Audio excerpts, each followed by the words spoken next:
na sinungalingan lahat mga kababayan ni Claire Castro. Ang mga di umano yung mga fake news na kumakalat sa social media. Ano nga bang kumakalat sa social media mga kababayan?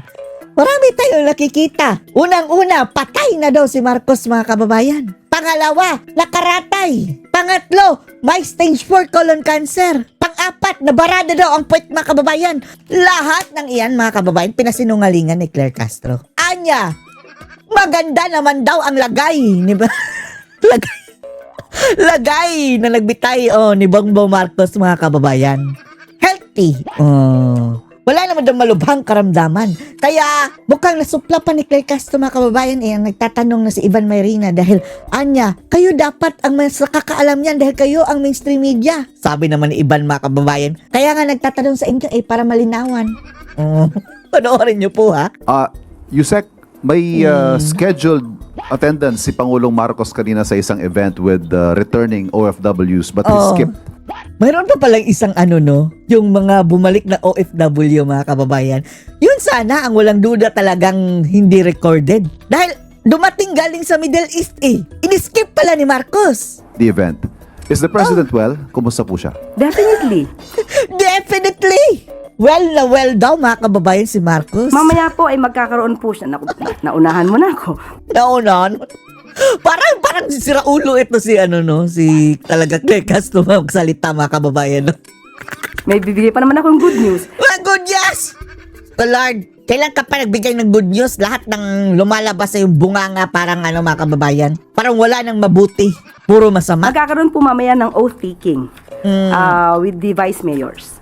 Ang sabi ng ilan baka hindi daw live yon mga kababayan. So, meron po siyang event. So there's no truth to talks about the president being ill. Ill. Depende kung anong klaseng ill. Kung ill na mga kababayan sa pagiging kawatan. Wala nang lunas sa pagiging kawatan. Kanino po ba galing? Patawa-tawang visit si Chucky mga kababayan. Talagang nilagay nila intentionally si Claire Castro para mang-inis sa inyo mga kababayan na tao. Ganitong klaseng kalibring tao mga kababayan, mayroong something ito. May mga Natatawa. Parang mga kababayan, parang si Chucky talaga. may mga social media posts po raising questions about the president's health. Tayo naman po ay mainstream media. Siguro mas mangingibabaw dapat ang mainstream media kesa sa Kaya ka tinatanong, Ungas, para malinawan. Dahil kayo ang nakakaalam kung ano nang lagay ni Marcos Kung nakalabitin pa rin niyang lagay. mga SOCMED na walang basihan. So, wag po tayo masyado maniwala. Ang dami-dami pong fake news. Ang dami-dami pong fake news. Isa ka na. Tagapagpakalat ng fake news. Twisted news. Pati po ako ay binibiktima ng fake news. Binibiktima ng fake news. Balikan natin mga kababayan. Grabe daw pag-take down ni Claire Castro yung issue laban sa kanya mga kababayan na di ba na-link siya doon sa mga lalaki. Hindi mga lalaki na taga DOJ. Talagang galit na galit daw si Claire Castro. Which is precisely why I'm asking ma'am kung kaya nga nagtatanong Ivan. po yung state of health ng Pangulo. Maayos po siya. Mamaya Maayos. po, maaari niyo po siguro malaman at baka kayo ay maimbitahan sa Bakit hindi niyo inimbitahan? Walang inimbitahang media mga kababayan. Dapat live. taking mamaya po. Napakaraming problema ng bansa. There's a looming, and then nandito na nga, no? Napakaraming problema. Dumagdag pa yung sina Claire Castro at si Bangag mga kababayan. There's a war that's going on, and yet kayo yan, napasweldo ng bayan. Pinapasahod. Yan ang inaatupag ninyo, politika ninyong bulok. Imbes na naghahanap kayo ng solusyon para sa mga malilit nating kapatid na napakarami ng nagugutom. Wala dumadagdag Dumadagdag sa problema mga kababayan. Alam nyo, ang kaya lang gawin ng mga kababayan, gawin ng gobyernong Bangag na ito, mamigay ng ayuda, which is the easiest part of the governance, mga kababayan, dahil hindi mo na kailangan ng effort.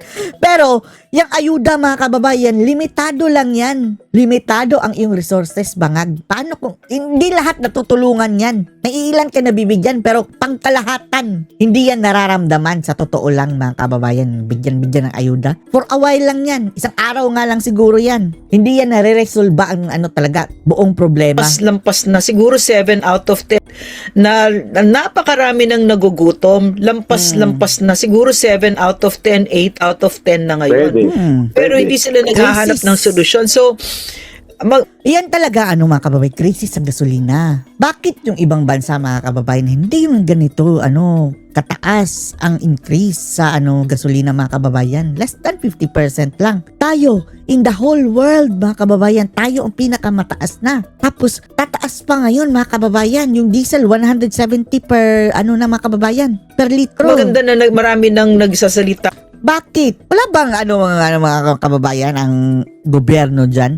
Hold the level sa ibang bansa ang presyo. Bakit kaya ng ibang bansa, mga kababayan? Bakit hindi sa atin kaya? Ang problema kasi sa atin, mayroon tayong yung oil deregulation law, mga kababayan, na inaabuso ng mga negosyante. At malamang sa malamang, pati na ng gobyerno mismo, mga kababayan, baka the same cartel ng onion cartel dati at rice cartel na pumasok dyan sa presyohan ng langis. Leaders na, kasi si Secretary Esperon, highly respected, highly beloved. Respected yan. I would surmise, one of the, siguro top 3, top 4 na mga naging chief of staff na Na-respected.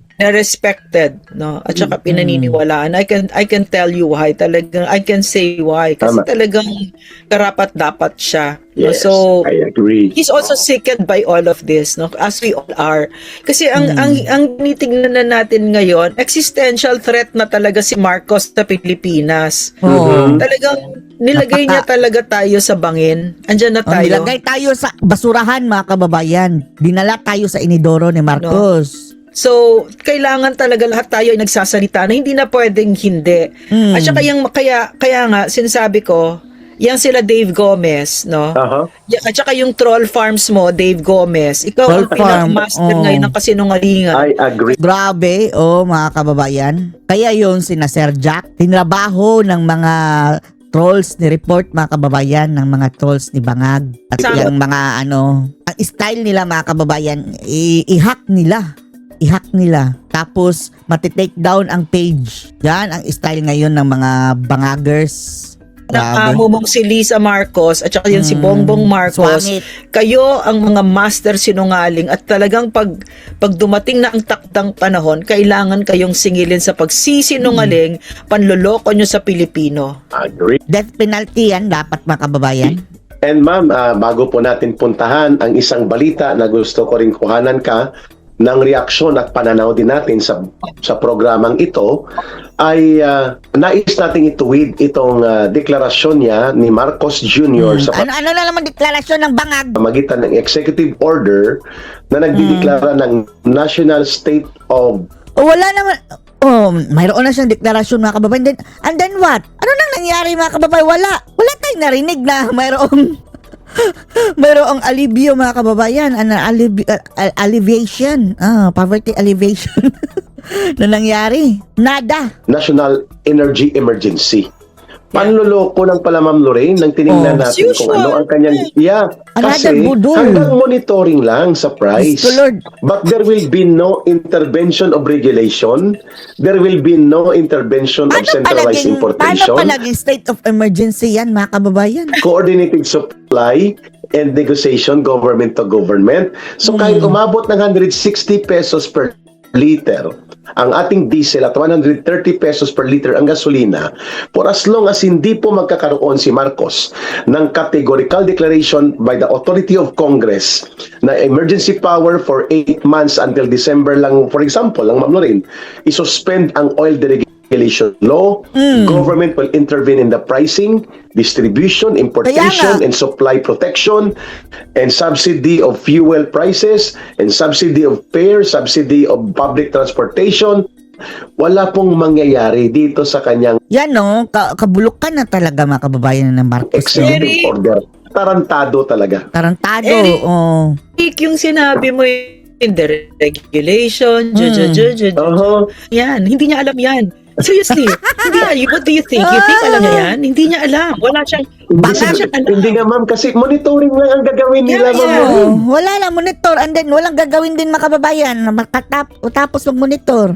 Kung ano yung ginagawa niya So ngayon. what? Yun Kung lang yung mag-monitor Inspection. sila, walang epekto. Pagkatapos niya mag-monitor, harap siya sa camera, tapos ikikwento niya sa atin. Ganun, ikikwento niya. In other Narito words, ang aking yung report. ano niya, di ba nung Reporter na ang bangag mga kababayan. binalita natin yan, Aha. na state of energy emergency, kumawa tayo, di ba? Kasi ano ibig sabihin nun? Then, Tapos nagagalit pa sila mga kababayan. Hindi daw state of emergency. Dapat may energy lang daw mga kababayan na baka matakot daw ang mga tao kung national emergency. Sabi ni Senator Marcoleta, bakit? Hindi ba national emergency ang sa langis mga kababayan? Di ba buong bansa ang gumagamit ng langis? mga syunga-syunga talaga ito sinabangag mga kababayan and then I said, kahit siya, hindi niya alam kung ano ibig sabihin nun, di ba? In other words, that state of energy emergency will not redound to the benefit of the Correct. Filipino people. Which is, Dear Adik, President, no?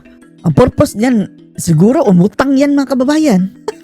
Kumuha sa mga reserve fund. Ginamit pa para makapagnakaw na naman. How it ought to be. Kaya ka nandyan, gago. Hindi para magnakaw, kundi para pabutihin mo ang buhay ng Pilipino. Walang kabusugan mga Gago kababayan. po tayo. Trilyones na ang ninakaw. Wala kayong kabusugan, Marcos. Ginamos. Oh. Kasi Kami ma'am, kailangan mo pang sabihin, no? Ma'am Loring, Tarantado. sa Thailand, Vietnam, Indonesia, and Malaysia, karatig bansa po natin sila. Wala din silang substanding oil, nag-i-import sila. Oh. The most Hindi naman ganun kataas mga kababayan. Dito lang natatanging mga kababayan. Bansa na grabe ang taas. Sabihin nila ang Singapore nga mataas. Pero ang Singapore mga kababayan, ang income nila 7 times large, mas mataas sa atin. Kaya kahit tumaas ang kanilang presyo ng langis, malaki ang income ng tao, hindi aaray mga kababayan. Tayo, nakalampot ng income ng bawat isa. Tumaas pa. the price of their diesel is only 85 Magnanakaw pa ang pasyalis ng pesos gobyerno. per liter. A difference of 50 pesos per liter, Ma'am Loring. Sa gasoline, only 70 pesos. Ang kanilang 4 litro sa atin, pesos per liter. Bakit? Bakit gano'n? Parang wala tayong nagkalagayan ng bansang ito, mga binanggit namin ni Ma'am Lorraine. Eric, may tanong ako, tama ba yung understanding ko na, di ba umakit na yung nag-zoom, gumanyan na yung mga presyo ng pero yung mga gasolina na yon, imbak lang yon, di ba? Hindi pa yun yung time yung initial mga kababayan, tumaas na, tapos imbak pa lang yun. Reserve. nung Middle East crisis, tama? Parang kumbaga, Yung unang binuelo nila sa market, habang sumirit kaagad ang presyo, old stocks nila yun, buffer stocks nila yun. Oo. 60 days Kumita. ahead yun. Or ago, So- 60 days ago, binili nila sa murang so they presyo. should not have increased the prices. They In should other not have words. increased the Agreed. prices. Tama. Kaya lang, because you have a drug addict, super weak At saka mga kababayan, mambubudol. Feeling natin sinindikato mga kababayan Sinindikato talaga. president, Walang alam, walang they can do ginawa. whatever they want. These greedy companies, no? Ay, sa tingin nga natin, hindi lang companies niyan. The same per people mga kababayan nung... Alam niyo na kung sino? Yung nasa likod ng mga smuggling mga kababayan, yung rice cartel, yung onion cartel, the same people ang nasa likod na naman yan. Can really just fuck the Filipino people. And there's correct. nothing that... That's the word. And then he will just say, and now the prices are like that. Monitor lang. Ganun lang siya. Monitor lang monitor naman na ang laman ng naman. kanyang energy emergency crisis Puro na inspection, declaration. inspection. Kagaguhan talaga Tarantado, ito. gago, And tama ko doon ang punto sira ni Ma'am ulo, Lorraine. gunggong, Kinakatay at pinapatay bangag, tayo nitong mga tupid. dambuhalang monopolyong korporasyon sa langis. All that Marcos can do is to monitor and tell Puro us, monitor. well, kasi wala tayong langis, nag-i-import tayo at may deregulation law, di wala tayong magagawa kundi monitorin lang natin, baka magbago pang sitwasyon sa Paano pa siya na mga kababayan nabigyan ng emergency powers kung mag-monitor Middle lang? East. Kulukoy talaga. Ma'am Lokoy Lorraine. ka. Kasi naman Eric, kunyari Eric, mga kababayan, kung ako yung head ng oil company, katatakutan ko ba yan? Ba't ako matatakot sa drug addict, di ba? Tama. Alam ko na kung sino yan eh. Wala namang pakialam sa Pilipino Addict. yan. Magnanakaw yan. Iba-bribe ko na lang siya. Ganun Pwede. na lang, di ba? Pwede. Ganun na lang yun. Kawatan pa. Right? So, unlike if that were Rodrigo Duterte or Inday Sara Duterte, you think No. matatakot sila kasi Oh. hindi nakikipag-areglo. At ang mga Duterte, nandyan sila para protektahan ng Pilipino para maganda buhay natin. Yun ang Agree. pagkakakilala natin sa kanila. At hindi dahil mga didi shits kami, Ronald Llamas. Ikaw ang shit, di ba? Aha. Bobo ka. At yun ay Patatas. That means... napatunayan, ma'am. Napatunayan yun ni Yes. Pierre RD, hindi yun propaganda. Yes. Nang Yes. nagbanta pa lang, ma'am, hindi pa pinatupad. Si Manny Pangilinan, ang mga Ayala, ang mga Lopez na magtataas sila ng taas karagdagan lang, per cubic meter na singil sa tubig ng 13 pesos and 50 centavos. Sabi ni Pangulong Duterte, subukan nyo. At Yeah. ang makakalaban nyo ay gobyerno. Babawiin namin ang aming patrimonya. Water is patrimony. It belongs to the state, to the people, pero pinayagan kayo magnegosyo, wag nyo kaming lokohin at wag nyo kaming pagsamantalahan. We will take over your facilities. Gawin nyo yan. Ganun. You know what, Eric, no, mga kababayan? This is what I mean when I say that when I worked with PRRD, I saw how gracefully he wielded power so that Yes. power was used to defend and protect the Filipino people, not to steal from us. He didn't Correct. use that power to hurt us. Yung mga political mercenaryo katulad ni Bocalbs, nag-iimbento at saka ng Bocalbs. CPC. Invento. 27,000 EJKs daw, pero pagdating sa ICC 49 kahit lang ang kaso 50 nila. hindi nila makaano. Tapos 49. ngayon tuloy-tuloy pa rin yung propaganda nila. Pinagsasabi ni John Vic Remulla na ang ganda ng ating drug whatever, na pinaglalaslas na yung mga leg ng mga Yes, anak Lord. natin. Pero sa kanya, grabe. kasi basta walang dugo na lumabas at ganyan-ganyan. Pero he's so fucking incompetent. Lahat sila. No? Lahat sila. So, yan yung lumalabas sa mga bibig nila. Pero tayo, yung na-experience natin, kasi ngayon, no, if you can come out for instance, you can challenge them eh. Labas tayo ng survey kung naniniwalang Pilipino na bumaba ang drug crimes, etc. Na, andyan na nga sa mga kababayan. Andyan na nga sa palasyo. Oh. Would you trust that survey? I wouldn't, because they have the way this government works right now, lahat sasalampakan nila ng pera. Tama. Pera natin, yun yung masaklap doon. Pera natin para lokohin tayo, 'di ba? Ay, ay. Gamitin Pera pa ang natin. sarili nating Pera pera natin sa para- sa gobyerno, mga kababayan, para parang pindirito tayo sa sarili mantika. Pahirapan tayo. Gumisa tayo Right? sa sarili Pera na. mantika. Ganon. So, this is the precarious times that we live in. This is a bunch of liars. Liars. Kaya yun yung pinag-uusapan namin ni Eric kung bakit mahalaga ito na i-call out natin at talagang palakasan natin ang boses natin sa kasinungalingan nitong Marcos administration. Yan yung Nagba. trabaho namin ni Eric noon, no, sa ERCAC. Sa Kasi CPP, nung NPA, ng NDF. CPP, NPA, NDF, na ngayon ay kakampi ni Marcos administration. Kung kaya't, mga operators nila yan, kung kaya't, puro kasinungalingan ang lumalabas sa bibig. Kasi yung mga ano yan mga operators ni Marcos ay mga CPP. Ano ba si Llamas, Eric? Si CPP. Llamas, ma'am, ay Counterpart ng mga kababayan. CPP. Ibang faction yan dating naging komunista ng kabataan dahil naduwag na hindi naman kaya mag-NPA, Doon sila sa tumalikod at akbayan. naging hilaw na komunista sa grupo ni Ontiveros. Akbayan. Ano yung AK-47 na nasa kotse niya? Nakuha na siya noon, panahon na yun ni Pinoy. Ang absuelto yan mga kababayan naareglo dahil spanot Parehong palot. Baka sila kapatid sa labas. Pang-display lang yun, ma'am. Kunwari, marami siyang armas. Pero Panak. duwag yan. Tarantado yan. Baka pumoporma siya kay Kay virus. Virus. Oo, pasikat. Nilamas si Virusis. Oo, hindi yan naging PA, ma'am. Pero nung kabataan niya, naging komunista din. Pero hilaw. Hilaw. at alanganin. At ngayon, nung panahon na yan, Ma'am Lorraine, na hinahabol pa sila noon ng NPA Kaya tumakbo yan sa grupo nila Kap Peter Mutok, magpapatulong na kung pwede maariglo na wag silang katayin ng NPA. Ay, sana kinatay na lang ng NPA.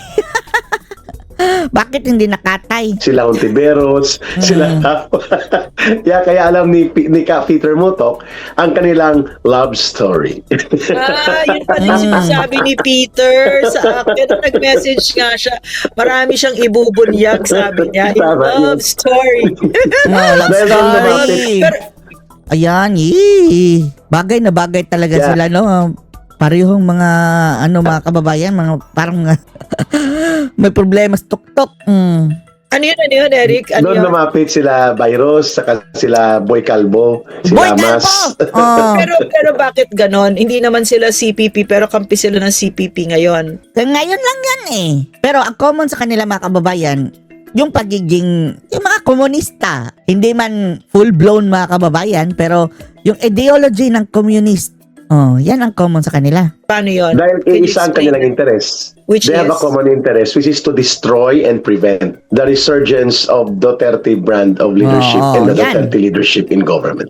Bakit, ang problema bakit galit na galit sila sa mga Duterte? Yun pala dahil inuubos na silang mga kababayan negosyo nila ang pagiging, nangingikil kasi yung mga grupong yan mga kababayan. Hindi na sila, parang kinauban sila ng kaldero. Pagdating ni mga kababayan nung naupo na si Tatay Digong. And to make virus president. Yes, of course. Ay, nako. 3%? Diyos ko Lord. What a 3%? Yung ambition nila. Pero Kasi- pagdating kasi- dyan, dudurugin sila ng CPP dyan kasi may ibang agenda naman ng CPP pagdating sa kung sinong papalit kay Marcos. Pero pagdating Diyan, mag-aaway na naman yan sa sila. pagdurog sa kay Duterte. former President Duterte, kay Vice kakaisa President silang Sara Duterte, mahudas. pag-atake at pagpapahina at pagpaparalisa sa Duterte political group, iisa sila. Tuhog sila. I see. Yan ang common. ICPS, Yun pala yun. Pero pagdating dyan, Ma'am Lorraine, mga kababayan, sa kung sino ang papalit sa 2028 na pwedeng bumangga kay Sara Duterte, kay Vice President Sara Duterte, pwedeng magkaroon na naman sila ulit ng panibagong alignment of alliances. Alliance mga papangit mga kababayan, no? Diyos ko Lord. Ang papangit talaga. Eric. So may Yes, ma'am. yung may nagsabi sa akin, A1 yung source ko. Pero this was months and months ago na pumayag na daw ang CPP na they will get behind the candidacy of virus. Sige!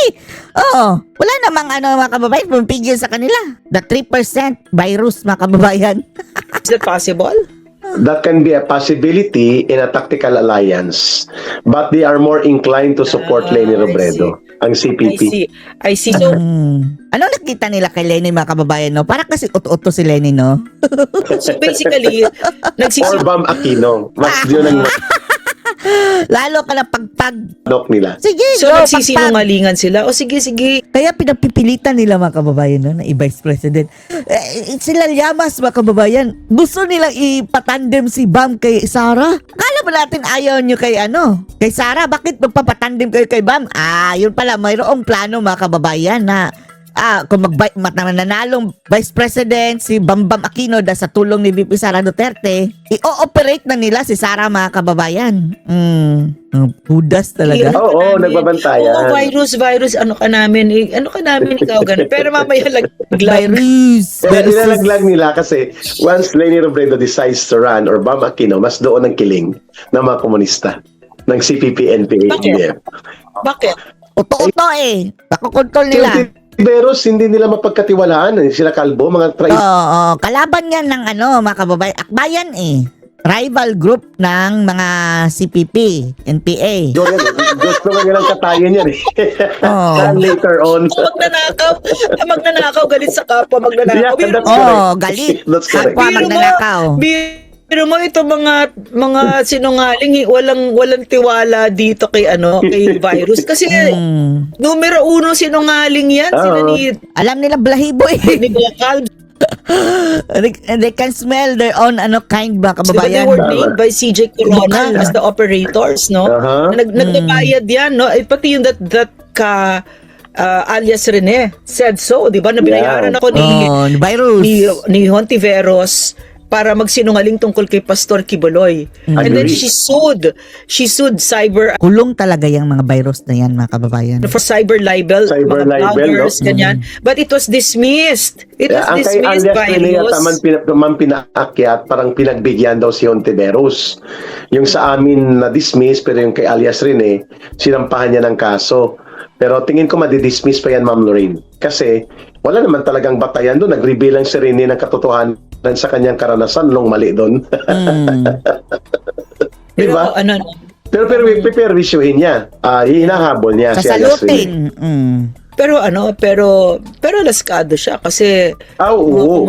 mga komunistang teroristang sinungaling, walang tiwala sa Yorisa. That's true.